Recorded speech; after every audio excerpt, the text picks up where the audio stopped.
Hi mga sweethearts! Welcome to Ibaan, Batangas. O, iba na to ha. Kali kaming lipa, nag-Ibaan, Batangas. Kasi dinalaw namin syempre kafe naman. Hindi natin alam kung kape naman o kafe naman. And on the way here, madali lang itong matunton. Ayan. Ayun po katropa. May ganyan Tuyan na plan. At syempre kasama ko si Lorena. Of course, sa Solano Hotel. Ayan, kasi dito may may alfresco type. Ayan. Sorry ka na. Tingnan natin, magkakapit tayo. Hanapin natin yung may-ari. Sweet tart, ika'y pangingitiin. Sweet tart, ika'y patatawanin. Saan man sa mundo, basta't connected tayo. Ako si Sweet Tart, ang kasama mo. Sweet Tart.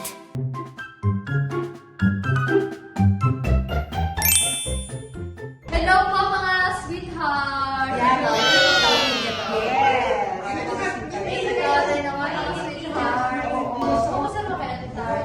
okay naman.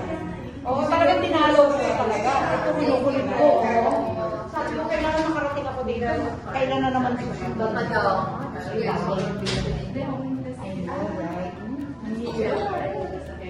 Ito syempre ang superstar ko ng Inyo? TV5. Hindi, sa inyo? Superstar ko ng TV5 endorser na Solano Hotel. Grabe. Napakaraming ginagawa nito. Buti nga pinayagan ka. Hindi po. Ito talaga super please. Eto, super busy. At hindi niya alam na may kaibigan ako sa loob ng TV5. Ay, sino yan? Kaya,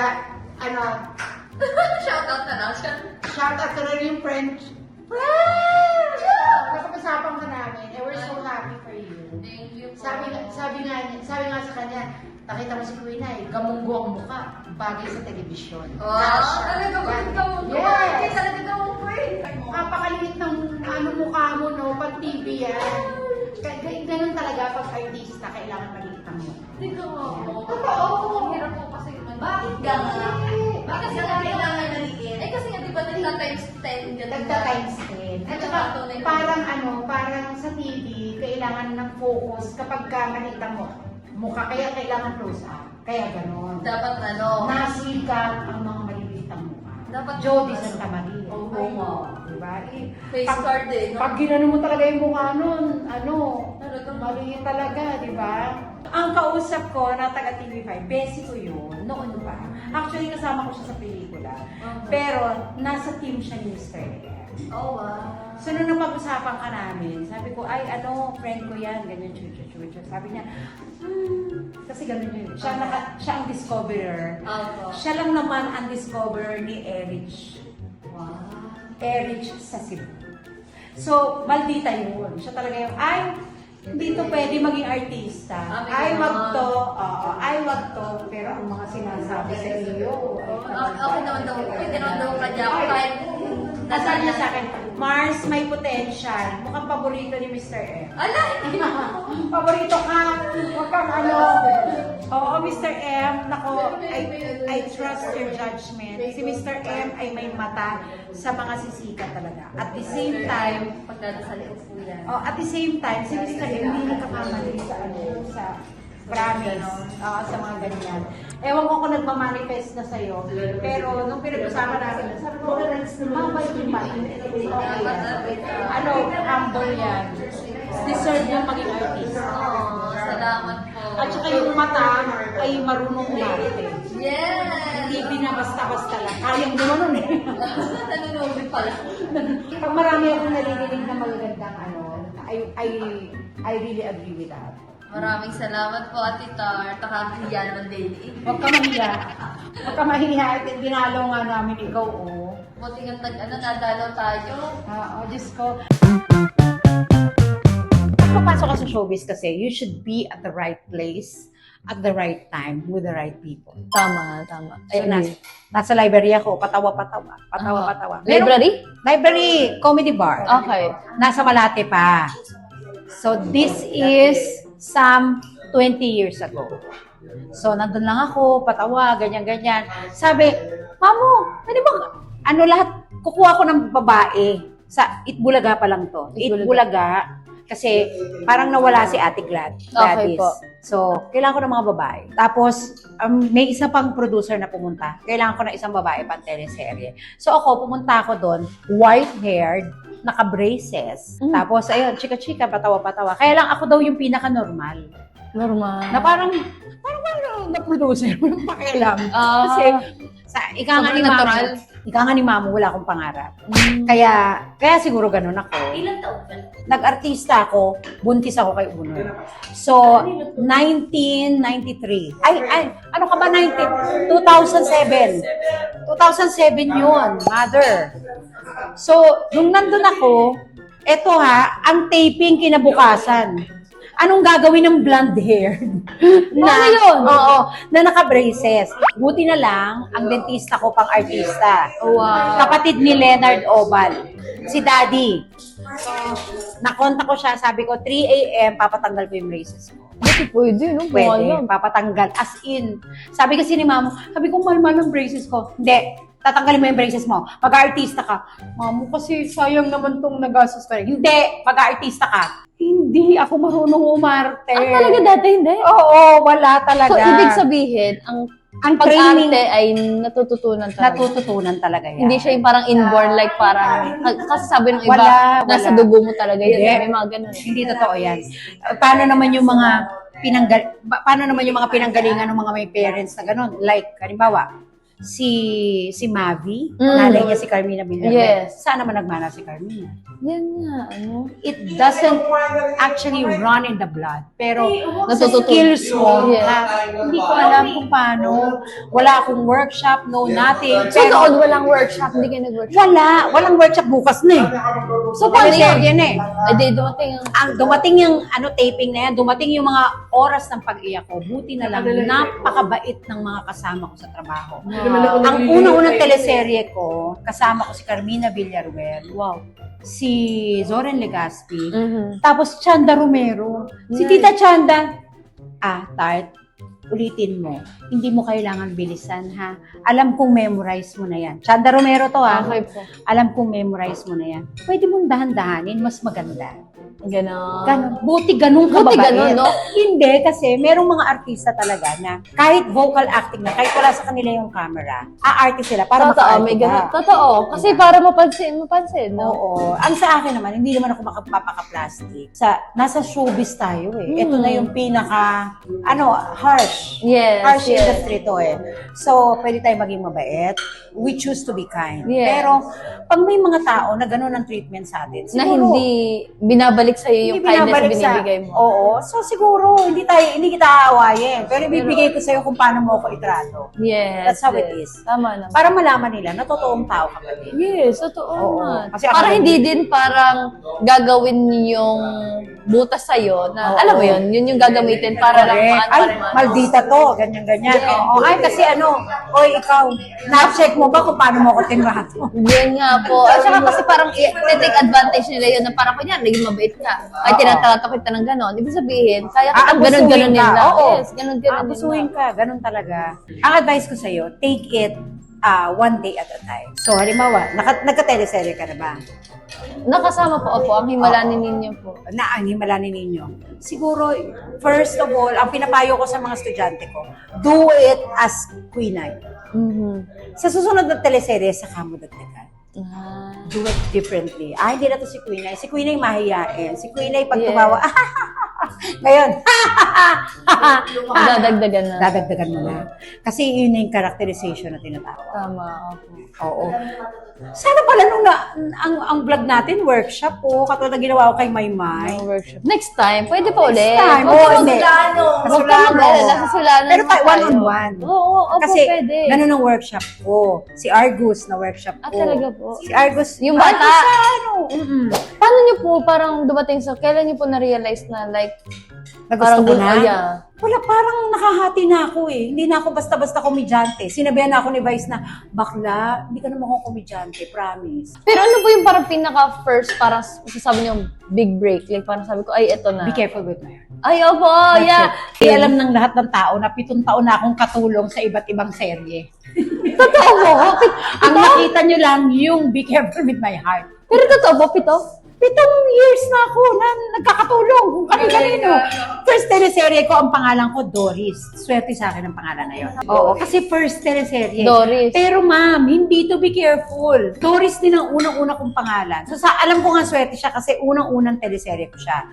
Ito yung Princess Charming. Kasama ko nga sila Carmina. Tapos, after 7 years, bigla ako nag-Doris ulit. So, be careful. Wala kang magagawa kasi ang backstory yan, ang pangalan ko, Dorina. Kaya. Kasi dapat wala namang ganung Dorina, tumagal ng 3 taon, nalagyan na ng pangalan, nalagyan na ng probinsya, lahat na nangyari. Kaya ganun siya. Doon ko nalaman na, okay. Parang ito ko. Sa nakikita ko naman sa'yo, nandito ka na. I mean, feeling ko para sa'yo. Thank you po. Feeling ko para sa'yo kasi with what I heard, na nakikita ko pag in-stalk kita, nakikita ko ang mga ginagawa mo. Ikaw nga nag-variety show ka, nagsasayaw ka, nagkakanta ka.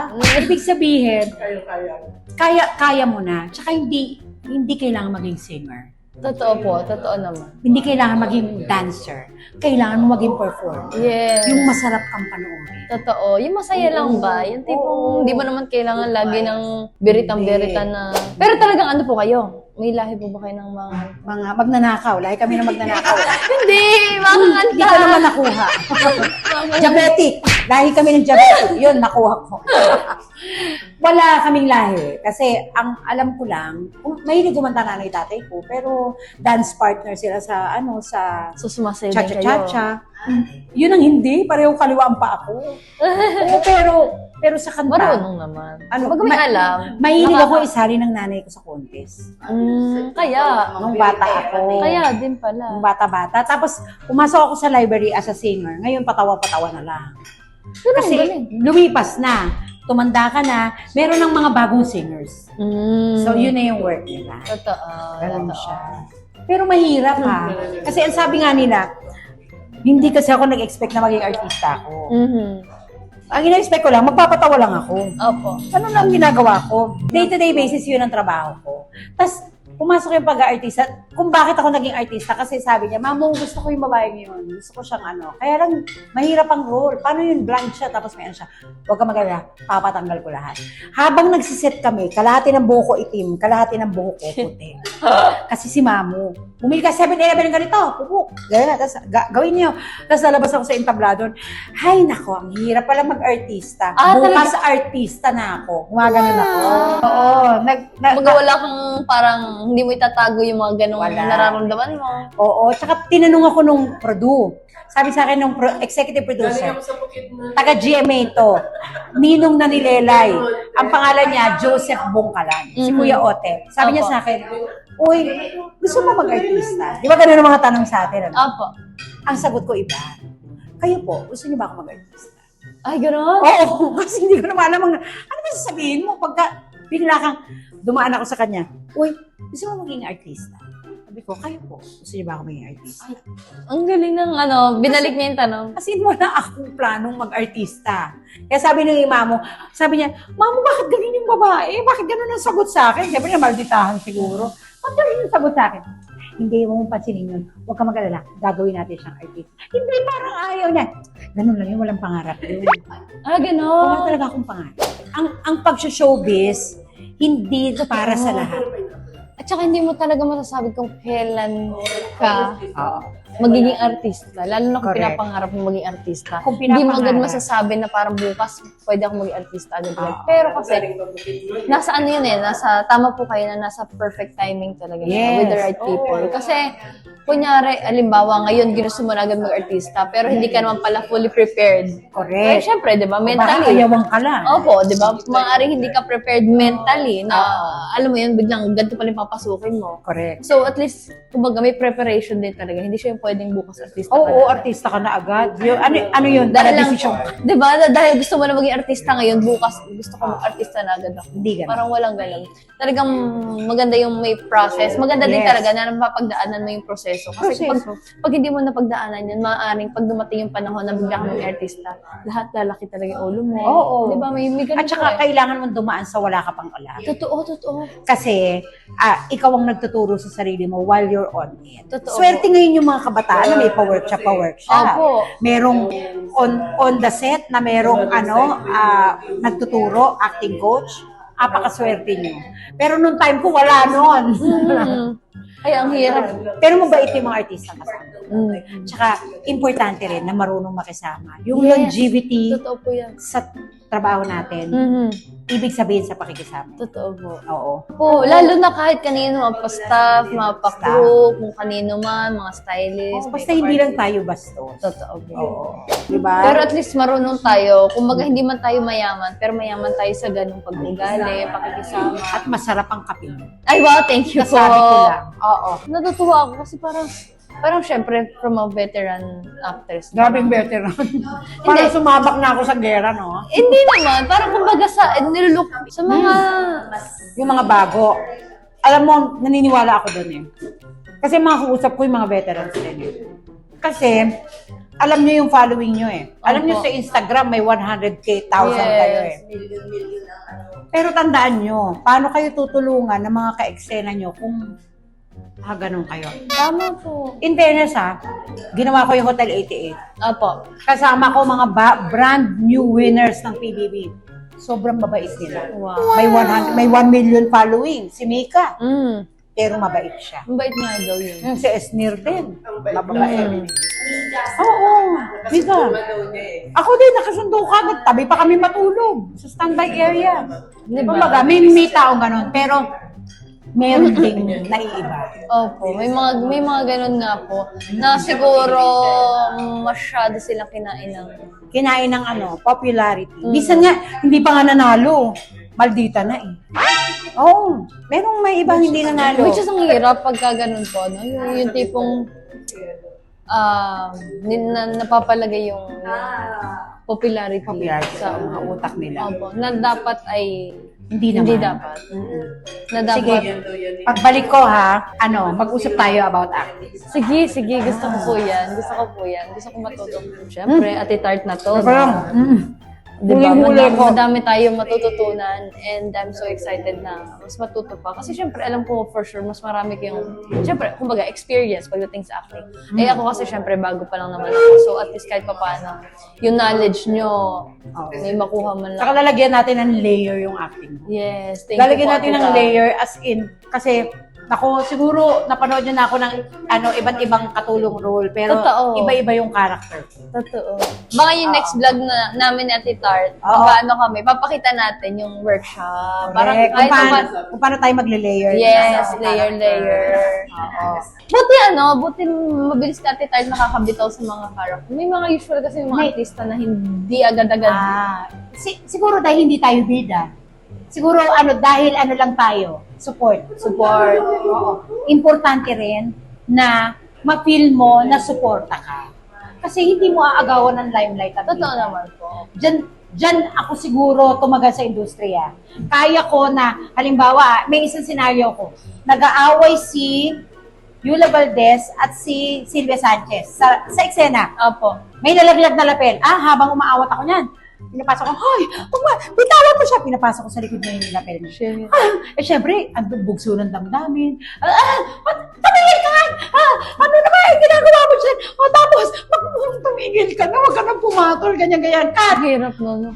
Ang galing mo, na naipasok mo yung lapel ko, hindi nakita. Yun talaga yung sinabi nila sa akin. So, para sa gawin ko yung eksena, na galit silang dalawa sa isa't isa. Kinuha ko yung lapel, tapos, ay, anong ba? Tumigil kayo dyan, nakakahiya, ganun. Pero gusto kong matutunan mo ng dami. Para hindi ka mapapaya sa mga eksena mo. At syempre, yung mga ka-eksena mo, every time, pwede ba si Queen ay isama dito? Ganyan. Na maririnig mo yun sa mga susunod. Si Beauty Gonzales nga, ma-shoutout ko lang ang kumari kong yan. Hindi ba pwede si Tart? Ang tagal na namin di nagkaka-work eh. Ganon. Oo, sobrang bait nun. Nag-movie kami. Nag-teleserye kami. Tapos sa movie, ako na naman ang best friend niya. Tapos ito, mag-teleserye. Hindi mo pwede ulit si Tart? Siyempre, hindi. Kasi may movie, may teleserye. Same na. Matatypecast. Hindi, pero sa pag-aartista, ang ina-advise ko una, para mas madali kang matuto o may madali kang matutunan, makisama ka muna. Kasi yung mismong nasa paligid mo ang a-adjust sa'yo. Ang magtuturo sa'yo. Tama. Ang nagturo sa akin, umiyak, direktor. Paano? Iiyak. Di umiyak naman ako. Pero parang ayaw niyang tumulo. Di ba? May mga ganun nga ba? No? Bakit nga? Dai, on cue to. Pero kasi hindi ba, huwag kang kakabahan pag iiyak ka. Pero hindi talaga ako marunong, ngayon pa lang po ako iiyak.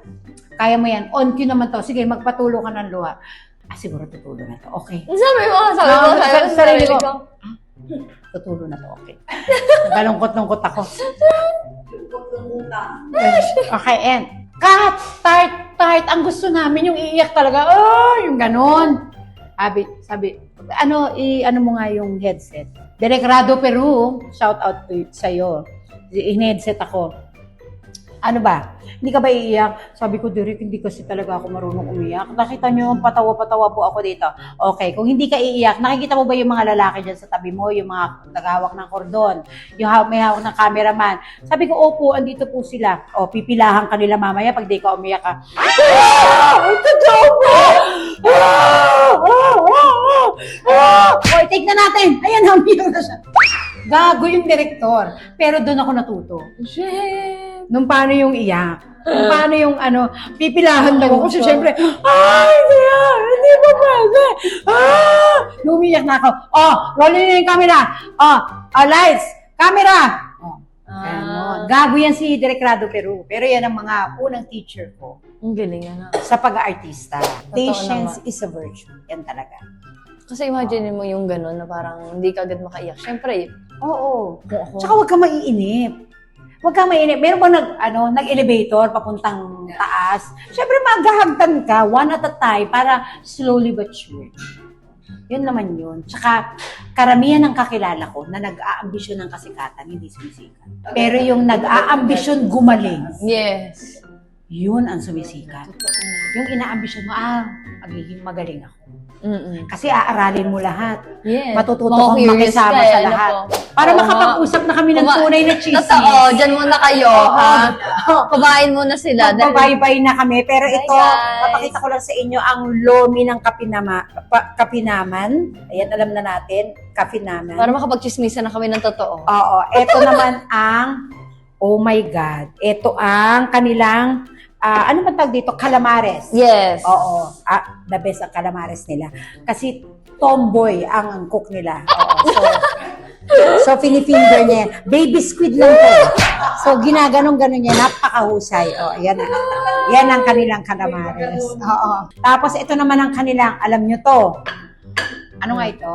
Clubhouse. Sinusubukan ko lang kayo kung alam nyo. Yes. Clubhouse. Ito, dark chocolate. Yes. Para sa mga, conscious.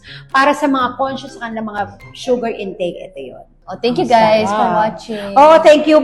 Magbabay ka na sa mga sweethearts ko. guys, I love you, sweethearts. sweethearts. Thank you sa mga laging nanonood, sa mga laging nagko-comment, at mag-subscribe kayo and hit the notification bell para alam nyo kung kailan ulit kami mag-workshop kami ni Oo Queen. nga, tama. Abangan din nyo yun, ha? Para naman talagang maganda ang aming magiging vlog. Correct. I love you guys.